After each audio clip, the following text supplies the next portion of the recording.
Well, all eyes will be on Dalal Street when it opens today after the weekend and just a day before Diwali. Now, Friday, as we know, saw one of the most devastating days in the history of the exchange. The Sensex sunk to the lowest level since November 2005, closing 11% down. There was panic and carnage in world markets as well.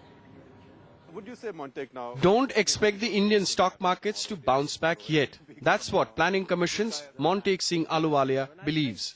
You know, I think the stock market is reflecting a number of global developments. So, in my view, our stock market will get back to normal when globally there is restoration of financial stability, which I expect to happen.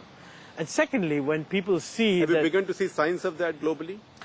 I would say that that is a little disappointing because I think globally I would not say that the financial situation has not yet stabilized, at least nobody in the global environment.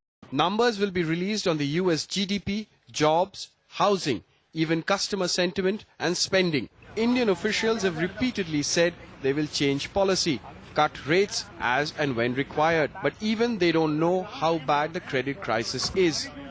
At this moment, we can only hope that the downturn is shallower than we expect it to be. So, Indian investors are nervous, but some say, unlike previous stock market crashes, these small investors haven't been scared off. The first time I'm seeing that investors are saying, okay, we've got beaten up pretty badly, but then can you put a little more? And if so, how cheap is it going to get? If it's going to be 8,000, 7,000, when do we see a bottom?